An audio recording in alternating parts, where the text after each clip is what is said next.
I believe in total transparency when you're in a relationship. You can't say you are intimate if you are not totally transparent. I want to tell you that your intimidators are intimidated by you.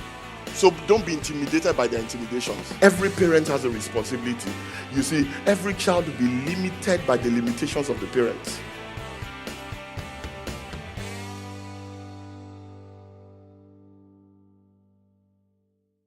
Are you a public success, but a private failure? That's the unfortunate thing about Christianity. We're the greatest actors ever and actresses.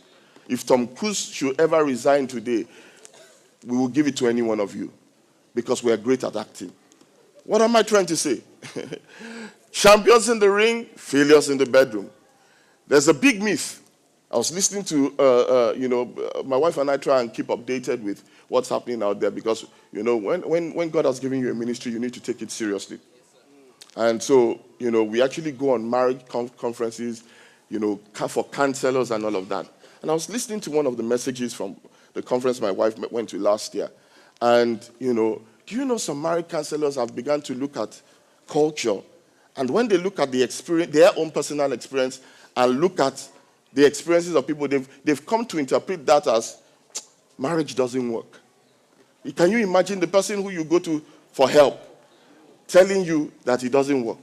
One marriage counselor said this, a proficient one who's not, but she just came out of divorce.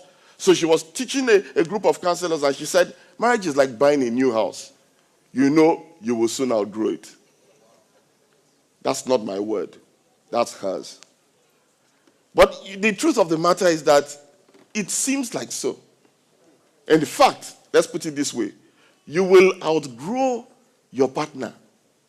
But you need to, as it were, ensure that you keep growing together. You need to reinvent yourself. What do I mean by that? Yes, you will outgrow your phone. Isn't it? But respect yourself. If you don't have money to keep buying the latest iPhone, if you keep up with iPad, you will suffer.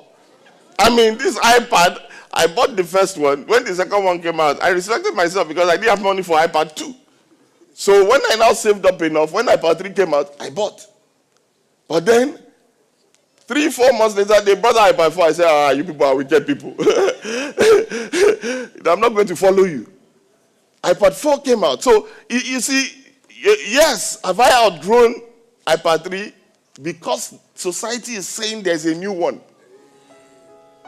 But you see, if you didn't know there wasn't a new one, you will enjoy the one you have. You see, when you marry, you will always see new models. Hey, does anybody understand what I'm talking about? The way you are looking too holy for me. I'm going to preach where you are this morning. I don't care where you're coming. I'm going to preach. You see, you will see new models, fully loaded.